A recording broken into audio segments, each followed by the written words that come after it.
how to understand that this is karmic from my ancestors and this is my own soul's journey? Technically speaking, it's very difficult to say what you inherited directly from the ancestors and what you carried forward from your past lives. Not easy to say. But because the souls come back in the same family usually, you might be the ancestor yourself. How do you know? Not all beings take incarnation as human beings. Some of them take animal bodies and come. If they want to achieve certain proximity, like for example, there are great masters took birth as cows when Krishna was in the body. Because that connection was only possible that way. There are majorly 3 types of beings, human beings on earth now. Which are? People who are from other lokas, other worlds. Because like you go to America to learn something, there are intergalactic interactions.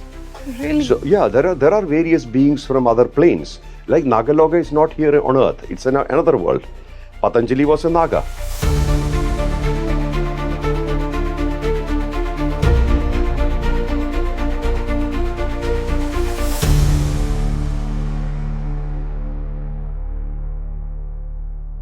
Hello everybody, this is your host Rangoli Sharma and welcome back to your favorite spiritual podcast, Speaking Tree.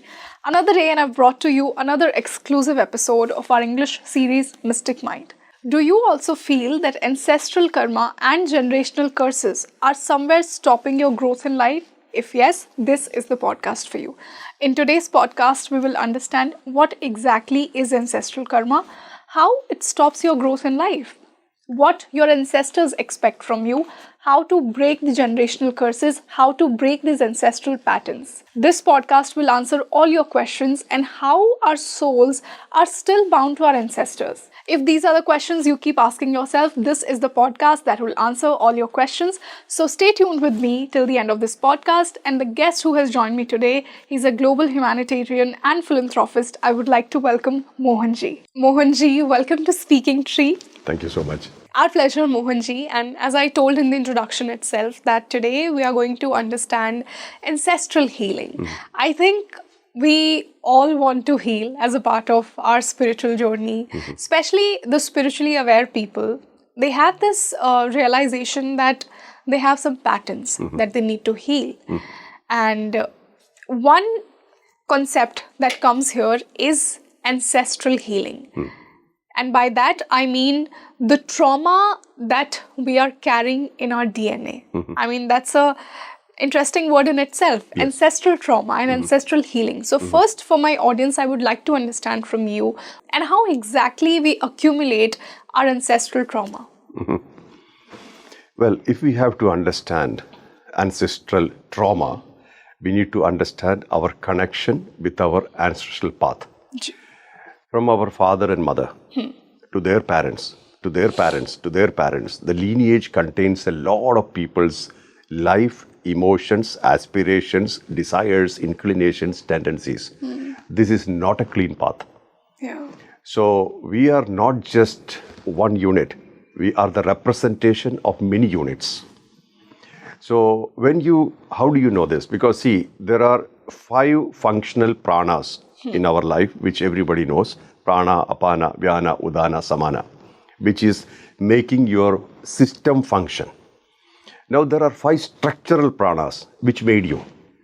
Dhananjaya, Kurma, all those Naga, those pranas, structural pranas, out of which Dhananjaya owns your body or connects you with the lineage. The thread of the lineage is the Dhananjaya prana. That joins when the egg meets the sperm, even before your body is formed. In other words, you are owned by your lineage. This has come from the lineage. So along with it comes at least 40% of your total karmic structure is controlled by or contained by the ancestral lineage thing. So at least 40%. So about 60% is our aspirations, what we came for, and about 40% we have inherited. All of us, all the people in the family inherits it. So this is come from your father's side and mother's side, and you can imagine the number of people who are born and existing and dead. So in our system, we say about 7 generations of weight each one carries. 7 generations. And the 7 generations down the lane carries your weight also. In some level. In some form, yeah, in as some, you said. Yeah. So if you understand that some of your reactions, some of your aspirations, inclinations or tendencies or desires have come from not just you. It has come from the lineage. So, but we cannot say which is which, because like you mix milk and water, we cannot differentiate between these two. So, this is how it functions. Okay. So now, how do we handle them? That is the second question. Number one, we have to take care of our parents while they are in the body, or our grandparents while they are in the body. That's the first level. That's the first level of handling our ancestors. Handling our ancestral matters. Because when you really take care of them and when they are contented, so much of the ancestral karmic flow is dissipated with the contentment. Contentment is the best way to dissipate. Okay. Then next is we perform shraddha. We perform rituals, like we just completed Pidur Paksha. Yesterday was Amavasya, Mahalaya Amavasya. So all these things help to reduce the total baggage. And I normally tell our people a very easy system. Whatever you are consuming, offer it to your ancestors. So 3 times you are consuming, you also offer to all your ancestors of the Pidur Loga. They might have every day. Okay. Every day. 3 times means Trikala Puja. 3 times Puja or 3 times Shraddha. We don't know how many people died in our ancestry. How many people died unnaturally. How many people's Shraddha was performed. We don't know anything. Because we can't see beyond last generations to last or maybe great-grandfather. We know only so much. And beyond that, we don't know. So what we do, we perform these rituals, which are basically expression of gratitude. Say thank you very much. Because of all of you, I'm here. So we are appreciating and acknowledging the connection, and also reciprocating with our whatever we can within our capacity. This is one of the things. Another thing is, the best thing to reduce the karmic thing is Annadan. Annadan is Mahadan is said because it is directly hitting the lineage baggage.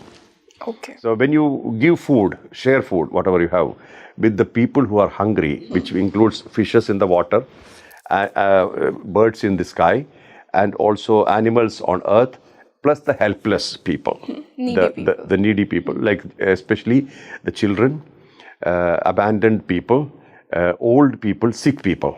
So if you serve them, big reduction in the lineage karma happens to you, which you can actually feel. You feel light. Not just because you served food to somebody, but you feel perpetual light state. Mohanji, a very valid question here would be, and I'm sure my viewers would have the same question, that when you feed these souls that you mentioned, maybe birds, maybe animals, maybe needy people, how do our ancestors take that food? How the energy flows there? Yeah, they don't take the food directly. Exactly. See, we are feeding the mouths of earth. Yeah. See, we are actually giving back to earth, technically, because we have used earth as the platform for our gratification of life. So we are giving back to earth, but earth doesn't have its own mouth to eat. So all the birds, animals, stray animals, nature, various beings in the nature, they're all mouths of earth. Wow. Yeah, but please remember, what are we using to experience earth? Elements. Earth element, water element, fire, air, space, all this mixture we have taken from earth. When we die, it's all going back to earth. Yeah. So all these, if you look at birds, they represent the air and the space. If you look at fishes, they represent water element, tortoise fishes. So in this way, whatever they used, like all the ancestors used physical elements to experience earth. You need physical body to experience physical. So that thing is compensated. It's not that they directly consume. But when we offer for their sake, like for example, when we celebrate the birthday of somebody, everybody gets to participate in it. Yeah. So it's like that. When you offer to somebody, then all the energy reaches everybody. In the energetic level, all people are satiated. Yes. They're satisfied. Not directly. Like we offer food to Bhagavan. in the temple. It's not that Bhagavan consumes it directly, but energetically it becomes prasad. Yes. So the same thing applies there. Same thing applies, yes. Mohanji also said that we are a mix of our own desires and karma and our ancestors' karma as well. Yeah. So first understanding here would be how to exactly spot the difference that this is my soul's desire, my karma, and this 40 or 30% I'm carrying from my lineage, and then how to fix it. We'll talk about that, but first, for my audience, I would like to understand how to understand that this is karmic from my ancestors and this is my own soul's journey.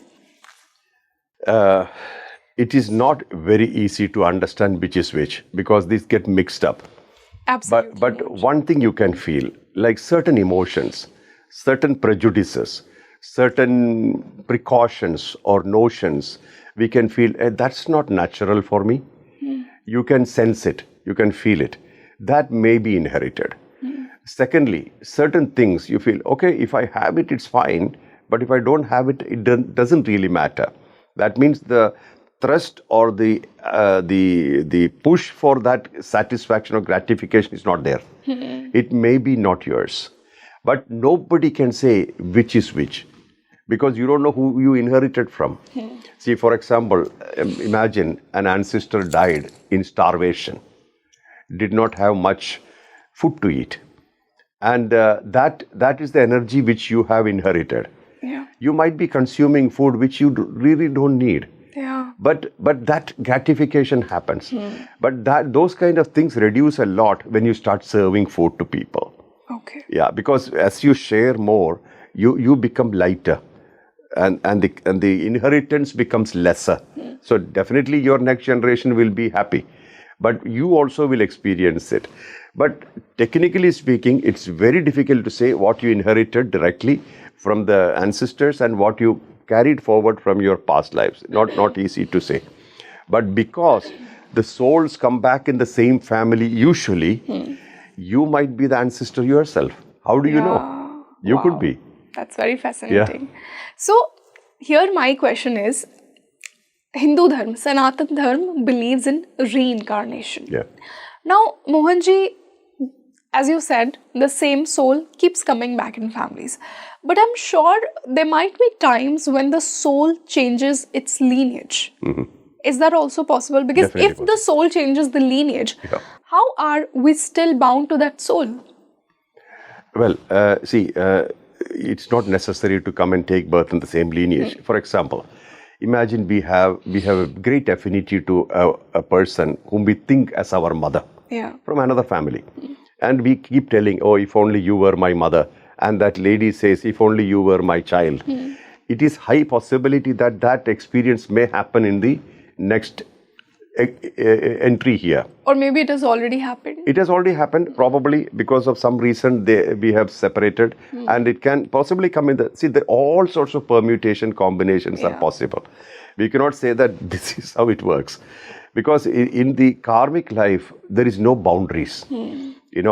Time, place, effect, all these are based on what is your perception about life. So how you perceive it becomes.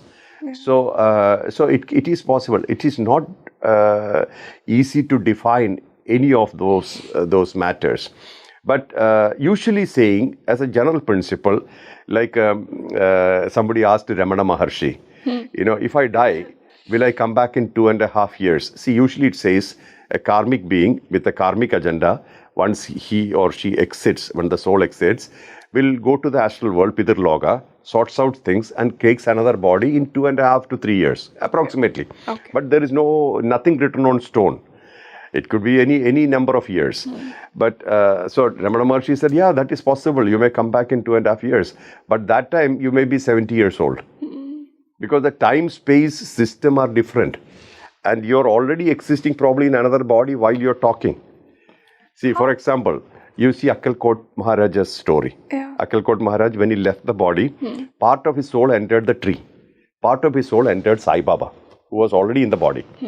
So Sai Baba was already 70 plus. And Akkalkot entered part of the soul entered Sai Baba, who's already existing. So these kind of migrations are possible, provided you have that level of karmic lightness.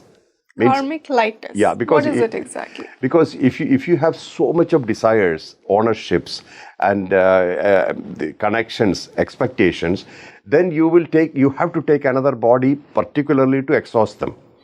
But you are generally light and you are purpose oriented. You may join a body already existing for that purpose. You don't have to take another body completely. Like Akkalkot Maharaj continued his life through Sai Baba after he left the body. So these kind of things are there. So it is not exactly as we think. Normally for a karmic being, it is connected to wish fulfillment. Yeah. Right? So we have fulfilled so many wishes, but we have so many wishes pending. Exactly. But we don't have the time for this in this body. See, we live only up to about 30 to 35,000 days on earth. Every individual. We don't have a lot of time on earth. So our whole story from birth to death is about 35,000 days.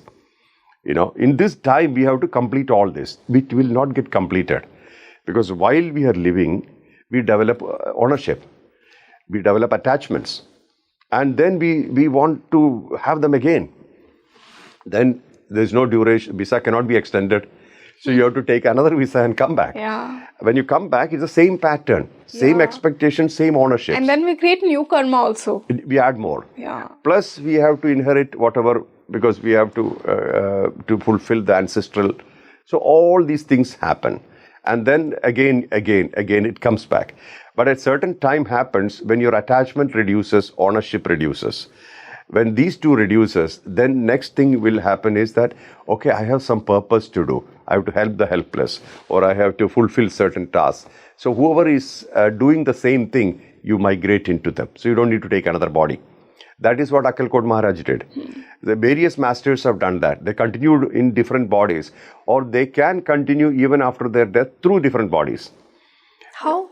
Because soul is an extended thing. Like, see, who's the father of the soul? The whole consciousness. Yes, So, yeah, consciousness is spread all over the universe. So, anywhere you can sprout if you want. Because you have reached the plane of energy, not the matter. See, if you put gently, what is life? Marriage between energy and matter. Wow, life is marriage between energy and matter. Correct, So beautifully right? put, yes. Yeah, because matter is body, mind, intellect and ego. Body is made out of 5 elements, and koshas and stuff. So when energy enters it, like the electricity enters the light bulb, it becomes life. And when the energy leaves, we call it death. So between birth and death, we are completing so many things we came for. But the delusion is ownership. I am this person. I am Mohanji. Or I am this person. I have this personality. I have this relevance. Yeah. People call me this. I am a guru or a disciple or a brother or a sister or a father. All those things are binding us. Absolutely. But actually you are none of these, right? Actually you are not. You are only playing that role. When a child comes to you, you behave like a father or a mother. When you are with your husband, you behave like a wife, or a husband behaves like a husband when he's with the wife. Like that it goes. It's all role play. But we get attached to it. I own this person. I own this space. I own this material. Then you are attached. That binds us. That is a delusion ownership is the biggest delusion. Ownership is the biggest delusion because we own nothing here. Exactly. But we are craving for more and more. And whether it is material, whether it is emotional, satisfaction, gratification, we are asking for more. Exactly. So that causes the births. That's why we come back again and again. And we ask for the same things. Exactly. Yeah. And Mohanji, I believe that nothing either belongs to us as well. It's just that belongs to us. We keep creating the karma, we keep creating the desires, and then there is no end to this. Absolutely. It keeps happening. No, but at some point in time, we start asking the question: Is this it? Is this what you want? See, you're born alone, you will die alone. Nobody can stop this. Yeah. Time of birth, you cannot control. Time of death, you cannot control. So basically, no events of life you are controlling. So every day, life is giving you a new proposal or a new opportunity. And we are just living it. But while we bring ownership to it, we feel that I'm doing it. That's where the delusion comes in. But true masters or people of higher awareness will never have ownership. Oh, this is happening, let me handle it. It may be good, bad, ugly. We don't know. So you can live a liberated existence just by your attitude towards life. You see, because everything you see around is as per our perception, how you see it. You see, imagine I look at you with a prejudiced mind. I may not have time to love you or like you. Exactly. Because I already made my mind and decided, okay, this person will be like that. This is how the world is happening now. That is why we have conflicts. And that is why we are suffering as well. We're suffering. Suffering is connected to it. Definitely. Yeah. So Mohanji, you mentioned that some souls, and I also highly believe that some souls are here to break the karmic patterns, the ancestral patterns of their lineage. Some bad karma, some negative karma, some heavy karma that their ancestors did. And now the responsibility comes onto these souls. Yeah. So firstly, how to spot these souls in a family who are there for a higher purpose to break the generational patterns, to break the trauma. How to first identify, and then after identifying, we'll know how to actually break those patterns. Okay. Well, that's a very interesting question. Two things. Yeah. Clarity and also their selflessness. These are two signs you can look at it.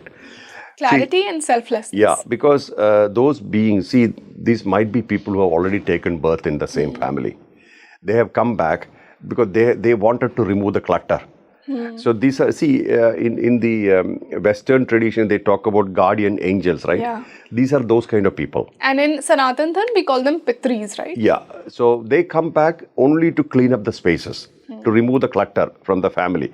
Especially those people who have had many warriors in the family, so many of participated in wars, bloodshed, or heavy stuff in life. So many people are engaging into that. There's no light stuff. Light stuff means serving the helpless, taking care of the poor, expressing kindness, compassion, selflessness, unconditional love, righteousness. Maybe none of those things are there. So then all the garbage gets accumulated in the karmics, in the collective karmic structure of the family. So some people said, I'm going to take a birth and I'm going to delete it. Or dilute it at least. Maybe 100% deletion is not possible in a lifetime, but at least reduce it. Those guys will have absolute clarity. Like avataric births we talk about. Yeah. Avatars, they come with a purpose. They don't take a birth for gratification, not for any enjoyment. They come and they do their job and go. Like Krishna said, the purpose of birth is preservation or helping the helpless, supporting the helpless, quarantining the harmful, and preserving righteousness. That is why I came, he said. Same thing. So you come into a family, you clean up the family, those people may not be interested in so many other things, but they didn't come for their own karma much. Okay. There will be inclinations, etc. Even this desire can be a karma, but they will do their job and they exit. But they'll have full clarity. Okay. They will have clarity and they will be selfless. So what they do is that they clean up the system, put things in an order. How do they exactly clean up? Like for example, many times when the karma is so heavy, people ignore their Kuldevadas, family deities. Yeah. And that becomes very harmful. Yeah. See, Kuldevadas are invited guests. Invited guests. Yeah, because some ancestor have told these deities, please come and stay in our family, bless us, and we will take care of you. This is an agreement, kind of. It's a contract. You stay with us as part of our family, we take care of you. Yeah. Now the next generation, after a few generations later, they stop doing that. Then the Kuldevada is starving. So you have a guest at home, but you're all eating food, but you're not giving them anything. How will they feel? Yeah. They feel agitated, they feel angry, they feel insulted. So negative things starts happening in the family. So like many families have Nagadevadas. Nagadevadas are connected to wisdom and also connected to relationships. So you can see childlessness, lack of children, or lack of harmony in the family, constant fights, all these things. So because there was Nagadevada in the family before, not every place, not everybody I'm talking about. These are all examples I'm saying. So then you take care of Nagadevada, suddenly things start changing. Like you find your Kuldevada and start offering.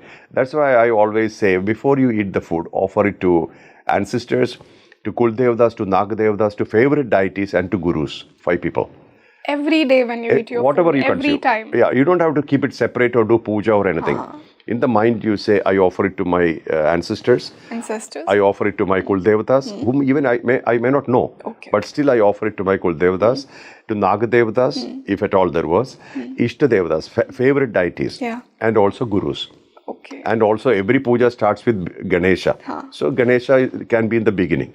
So this you do 30 seconds, less than 30 seconds it will take.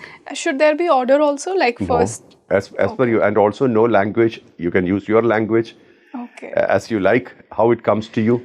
Whatever you eat. So this will become prasad. And if you offer to Pidur Devada, that will become like Shrad. And to Kul Devada, that will become like offering. And to Naga Devada, it's offering. And favorite deities, it's connection. And to Gurus, it's gratitude. Wow. So many things happen in 30 seconds. So deep. Mohanji, what if somebody does not have a connection to Nag Devtas? No need to offer. Yeah, it is always helpful if you do have, sometimes we don't know. Exactly, like I don't know, and so many of my viewers would not know. That's what I'm saying. So sometimes in the astrology they say, there is this, especially in the Prashna Shastra. Prashna Shastra is they put the shells. It's astrology, but they use shells to calculate. Many of the times they say these things. What you missed in the transit. Like so many people have kaalsarp dosh. Correct. Is it a connection? Yeah, that's to connected to the yeah. Okay. Yeah. So those kind of things, many things we don't know. We don't, because in this time we are always looking for the tangible. Exactly. But the metaphysical is not so tangible. But Mohanji, it's so deep that so much of us is connected to so many of these connections, right? Yes. To your lineage, to Nag Devtas, to Yeah. your deity. It's just that we need to understand this connection, and we only feel that I am alone, I'm here, I'm a single soul on my journey. But we are so much a part of our ancestors, as you said. We are integrated. Yes. We are very deeply integrated. That is why when we don't take care of our father and mother, it immediately hits the lineage, and the lineage becomes very heavy. Yeah. See, taking care of parents doesn't mean that you have to sit there all the time. It's that ensuring they are fine. Yeah. Nowadays people are not even in one country.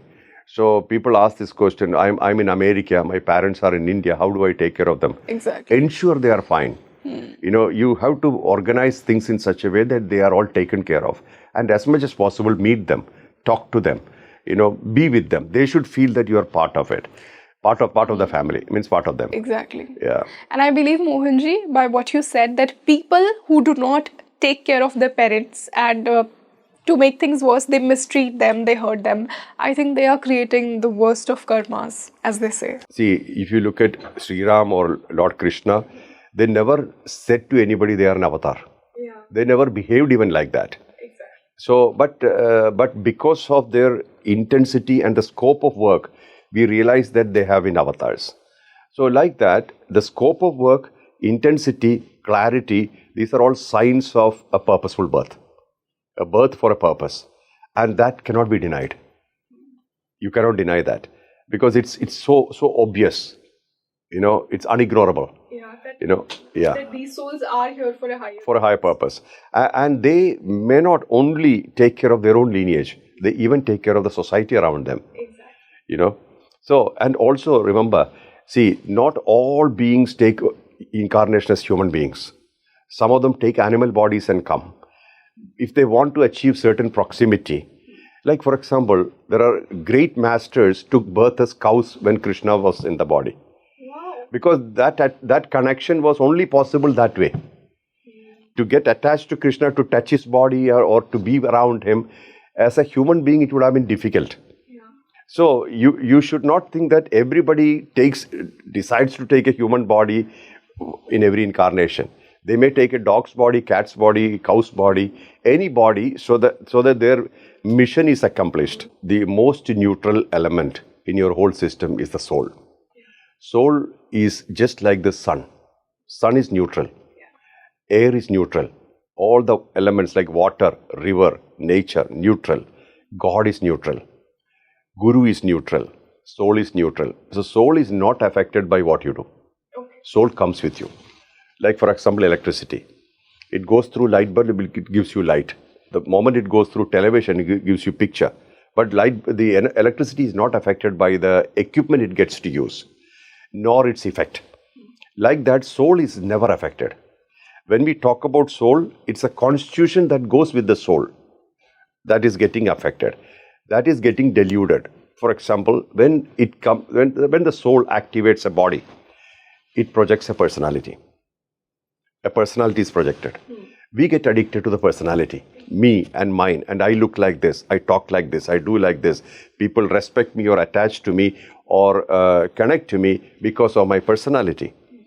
So that is where the delusion comes, because we think we are the personality, while we are actually what projects the personality, means the soul. Because if the soul is not in the body, there's no personality. So when we get deluded with the personality, then we chase things which suits the personality, like name, fame, fortune, relationships, all those things, which are all associated to personality. That's where we are derailing. Otherwise, we don't derail. Now, from birth till death, who's giving you who's giving you effects? Destiny. Yeah, karma, destiny, right? So, birth was caused by that destiny, death will be caused by that destiny. Because once the show is over, curtain is pulled.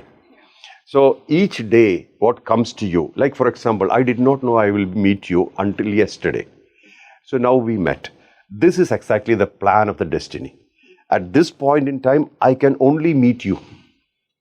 There is no other scope at all. This is the alignment between our souls. Correct. So how do you stay in alignment, full acceptance of the time now? I don't resist it. Oh, this is what is given to me today. Excellent. Thank you. Then the next one, then the next one, next one. So, and also, as you know, we can never know how much or how deep any relationship or connection will go and last. They talk about a train. People join the train at some point and they leave the train at some point, but the train continues. Like that, life continues. Life is not stopping. Birth and death are the only culminations here. Birth happens, death happens, life continues through births and deaths. So the soul is continuing through birth and death. For soul is not bound by time. The soul is always neutral and completely unaffected. And it is not bound by time, so it is not bound by any emotions, any feelings, any ups and downs of life. But the constitution is. There is a constitution which includes koshas, which is collecting impressions. See, the cause of desire are impressions, which you have picked up from life. Yeah. You know, when you came first time to earth, you were completely empty and free, the first incarnation. But when you got into earth, you wanted more of it because it's such a beautiful place. Yeah. And three things connected you mostly: relationships, position, possessions. These became addictions. Three things which are very addictive. One is relationships, very addictive. Position, addictive. And possessions, addictive. And they all are linked with expectations and emotions. Emotion is just like glue. It sticks something with you. So impressions are stuck in our system, in our koshas, in our sheaths. That's what the soul takes when it goes from the body. And that's what is reprocessed and put in another body. And reincarnation happens. So in this mode, actually speaking, the soul is always neutral. Soul is not at all involved. Soul is not affected by the good or bad karma Nothing. either? Because it's just like electricity. What it goes through, it just activates, enlivens it. Yeah. But it's not affected. So in this whole game of life, it's a drama, right? It's a drama. Exactly. It's a role play. Yeah. So in this whole system, in this whole game, soul is just a witness, without any kind of involvement, just like the sun. Sun is giving equal light and heat to Pakistan and India. It doesn't care where the light is falling. It could be in the gutter or it could be the garden. Likewise, the God factor. God factor is pure energy factor. Pure energy, the father of our soul, is completely neutral. Yugas are ending, yugas are coming, it's not affected. Many like satyuga, treta yuga, dwapara yuga, kalyuga, everything comes and goes. The supreme soul remains cool, unaffected. And then again the system restarts. And again it comes. And we all take birth at our time. We all die at our time. The whole story and this whole drama is happening on and on. That's what Krishna displayed in the 11th chapter of Bhagavad Gita. Whoever was supposed to die in the war is already dead. So in absolute time, past, present and future are together. Yeah, they're coexisting. Vertical, yeah, they exist together. But in horizontal time, like yesterday, today, tomorrow, last year, this year, next year, they all separate. So that's what gets us feel, oh, I have to do something. I am doing something. So this I am doing is where our drama comes in. Like for example, we did not know we were going to meet, Yes. but we met, Yeah. and we spoke or we interacted, and we spent some time together, and we were in each other's energy field. Yeah. This was unpredictable. Who brought it? Destiny brought it, or our karmic structure allowed it. Otherwise, it won't happen. So in this flow of life, we are just experiencing various situations of life from birth. Like in the age 10, we experience different reality. 20, we experience different reality. It's not that we made a plan. The plan is auto-made. So to understand life, we need to understand one thing called regeneration, auto-generation, automatically regenerating. For example, when we were born, we were small, very small child. We did not take any decision to grow up, but we grew up. Auto-generated, auto-motivated, auto-inspired, auto-reinvented. So this auto mode is there in the whole universe. And the soul factor is in that auto mode most of the time. Its nature, like for example, sun. Sun's nature is heat and light. It is not deciding to give heat, because when sun comes, light comes. It cannot give anything else. It cannot give darkness, because its nature itself is heat and light. Like that, the nature of the soul is to enliven. Things come alive. Soul cannot choose, or soul doesn't choose. It doesn't choose. Nothing. It's a contract which continues, because karma attaches a soul to it because it has to fulfill. Like we switch on the light because we want to see. Electricity is not asking you to switch on any light, and it's not interested also in light. But who needs light? We need light. Yeah. So our karmic structure wants fulfillment, for which we have to have a contract with the soul. We need energy to enliven matter. You see, so because we need energy to enliven matter, soul comes in. And soul is not affected because soul is continuous. It never dies. Soul has no death. But we have death. So we as a personality dies. When we die, our personality dies. But people feel that, okay, that person is gone. Of course, the personality is gone, but the person has never gone. He will go around and come back in another body, just like a river. Becomes water vapor, becomes clouds, and then falls again and becomes another river. So this continuity is there always through yugas. But certain souls will take birth only in certain environment. Like for example, in Antarctica or Arctic regions, some bacteria cannot exist because it only exists in the tropical area. Yeah. Likewise, some souls will take birth only in Kalyuga. Because only this frequency, souls means it's not the soul deciding, the constitution I'm saying. They take birth only now. They don't take birth in Satyuga or Treta Yuga or Dwapara Yuga, because their frequency doesn't suit that. Like for example, when Krishna left, most of the great masters who were on earth working at that, they all left. Because then comes Kalyuga. Kalyuga is basically an unconscious time where people don't know who they are. They don't understand they are the energy within. Means Atma within. So they decided, okay, if you call, we'll come. That is why Agastya is available, Vasishtha is available, everybody is available until you call them. But if you look at Krishna's time, they were all walking and talking with people. They were interacting. Yeah. In Rama's time, Ravana actually communicated with Lord Shiva, Bhagavan Shankar. Yeah. Can you believe it? That was the whole time and era, and the frequency and the interaction were always different. You see? Absolutely. Yeah. So to sum it up, what I'm saying is that our biggest delusion is that we are doing it. Yeah. We forget that we have the energy inside. Because of that, we are doing. If I don't have the energy inside my eyes, I cannot see. I can only, my eyes may open, but if there's no energy, there's no vision. Likewise, hearing. Everything is controlled or regulated or activated by the energy. So once we understand that, we'll also understand the karmic structure. Everything is there because of the ownership aspect. As I said in the beginning, the biggest illusion is ownership. We own nothing. We came empty-handed, we leave empty-handed. We cannot carry anything when we die, except the impressions which we collected from a place. Just like a tourist. See, we are traveling into Sweden or Switzerland. What do you carry? You don't carry Switzerland anywhere. But you carry the impressions of Switzerland when you come. So it's always like that. We carry nothing.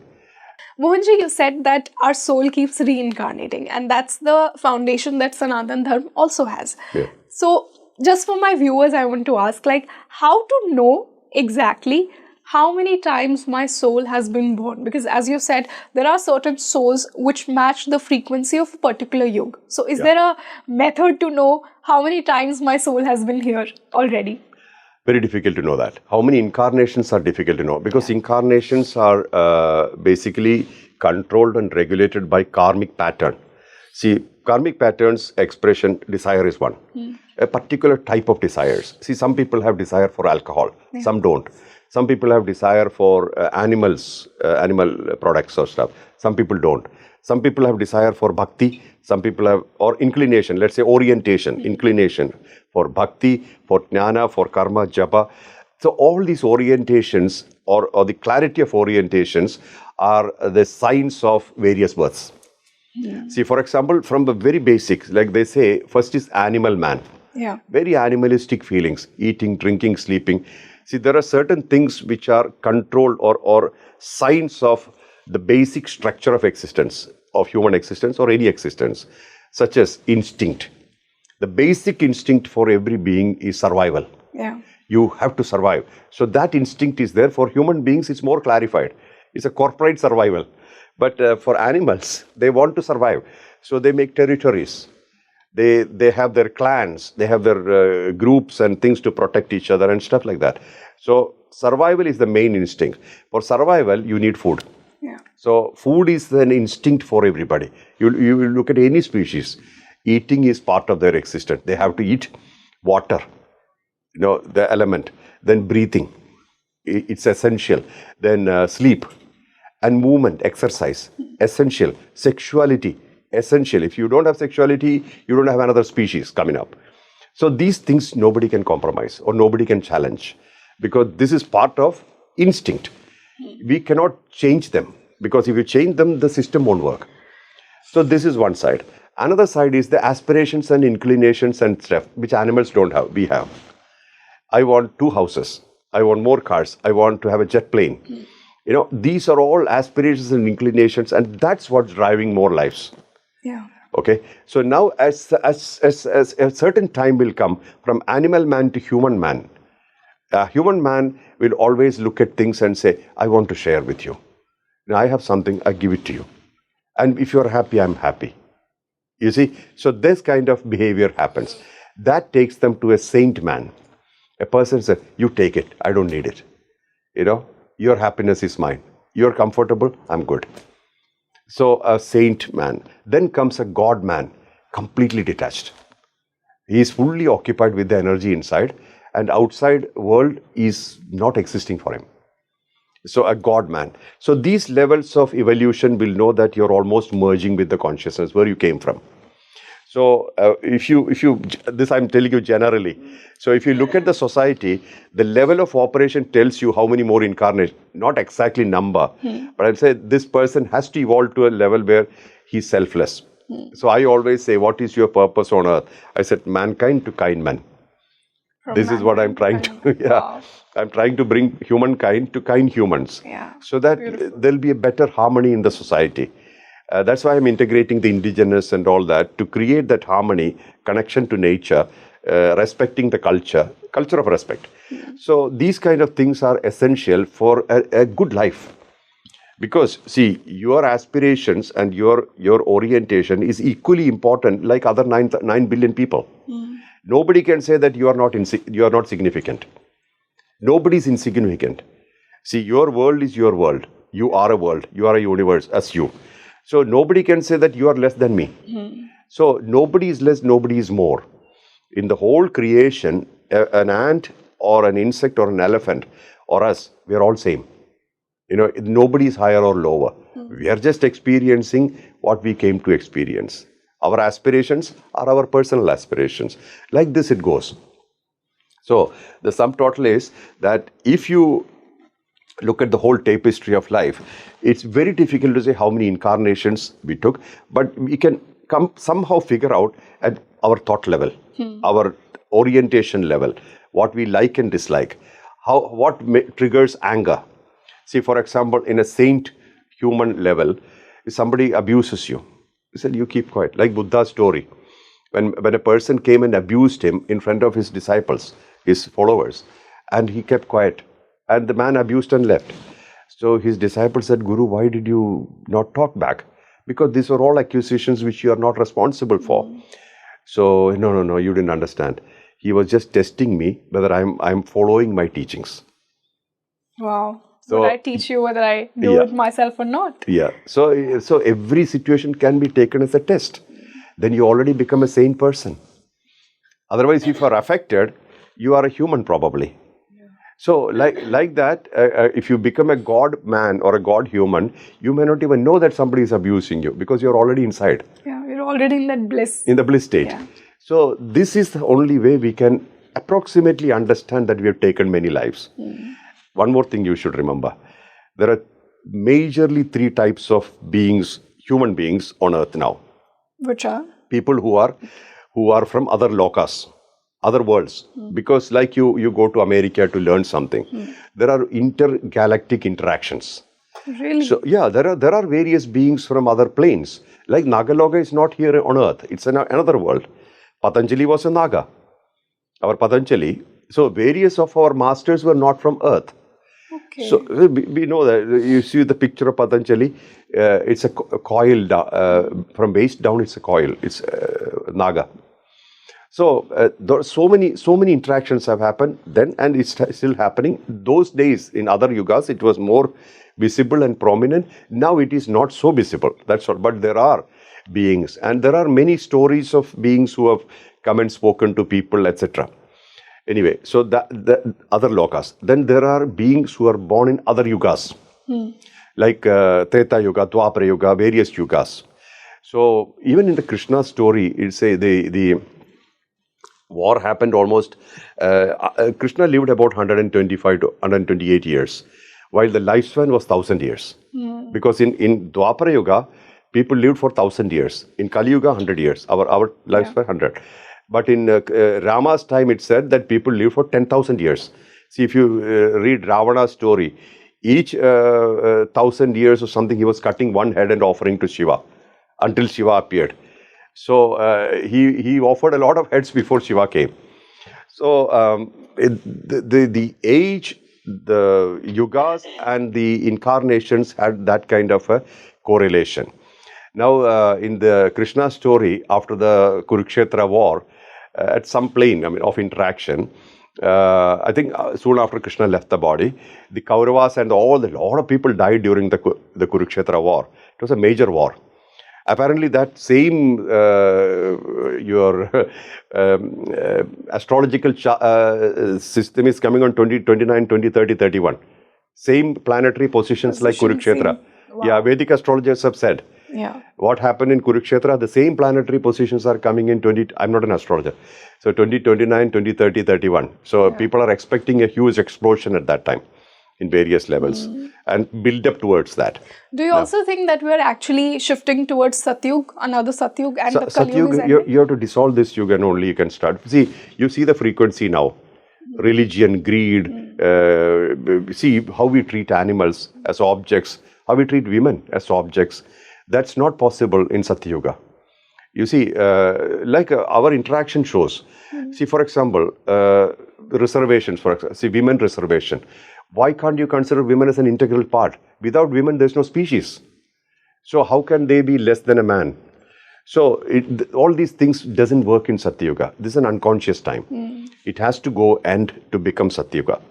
Anyway, so coming back to the story of Krishna, so the Kauravas and all these people who died said, Krishna, it was a big injustice. So he said, we will come back and we will use your name and we will make your name as the means to bring back tamas. So Krishna said, I already know. And that's why he said that we will use your name, see, what Krishna said was be practical, do what is right, no tamas, righteousness, etc. So he said we will use your own name and do unrighteous things.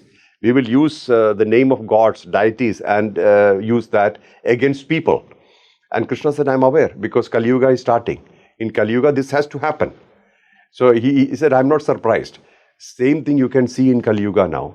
In the name of religion, how many people are dying? Yeah. How much injustice is happening. All these things are connected to the times. Guruji, one last question of this wonderful discussion would be, how can we all realize, how can we all fix our vision to this thought that I'm here to do something for my lineage? Because I'm sure not many people do that. As you say, we roam aimlessly, that we have desires, this is I want to achieve, this is I want to do, but we do not realize that we have some karmic responsibilities also.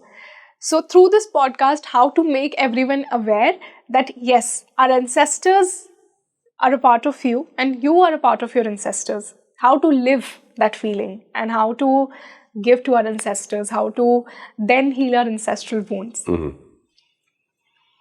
I can say one word, respect. Respect children. They are part of your ancestry. They have come back. Maybe your children were your grandparents or their parents. We don't know. So culture of respect. Respect them and nurture them in their authenticity and originality as if they are going to be future presidents and prime ministers. Through respect, through nurturing them in that way, bring them up in the level of affection and togetherness, number one. Now go to the elders. Treat them with respect, because they are the living representations of lineage. Take care of them. Don't put flowers after their death in the graveyards, because that time they cannot receive it. Give the flowers while they are living. Yes. And take care of them. Treat them like children. Like I said, children, you treat them like the respectable elders of your own lineage. And now treat your ancestors, or your not your ancestors, the living representations like your parents or grandparents, as children. Complete their life. Give them completion. We should ask them what makes you more happy. How can you be more happy? So that their life is complete. So much of burden is removed while they are in the body. Like simple things, they may say, oh, I need to have a biryani or something. But give that to them if they can. If it is medically okay. But ensure that they are fulfilled before they leave. As much as possible, as per your capacity. Yeah. If somebody says, I need a Rolls Royce, maybe we cannot afford it, that's okay. Yeah. But as much as possible, complete things. You complete your own things. Remember, you are born here to complete. Don't use your prejudices, concepts, notions, things, and stop doing things. What you want to do from life, finish it. Every moment, you're given a chance to complete something. Now, for example, oh, I need a coffee now. I say, oh, everybody's watching. How can I have coffee? So that particular thought is suppressed. But has it gone? It'll come back again. Yeah, again. It'll come back again. So might as well complete them. Complete them. But not that I want to kill somebody, so I go and kill somebody. Violence is not permitted here. Because violence leads to more violence and it leaves guilt and regret. So that is violence is not a good option in any case. Sometimes you become angry. So I said, I feel angry towards you. You say, it's gone. And now, jealousy. When jealousy comes, I tell you, I appreciate I appreciate what you're doing, or your dress, or your makeup, or whatever. So that when I say and appreciate, jealousy is gone. Yeah. So like that, you can always stay diluted, or always stay clean or pure, and no need to hold anything in the head. You talk and finish off and move on, forgive and forget, because for yourself, for your own sake, for your own likeness.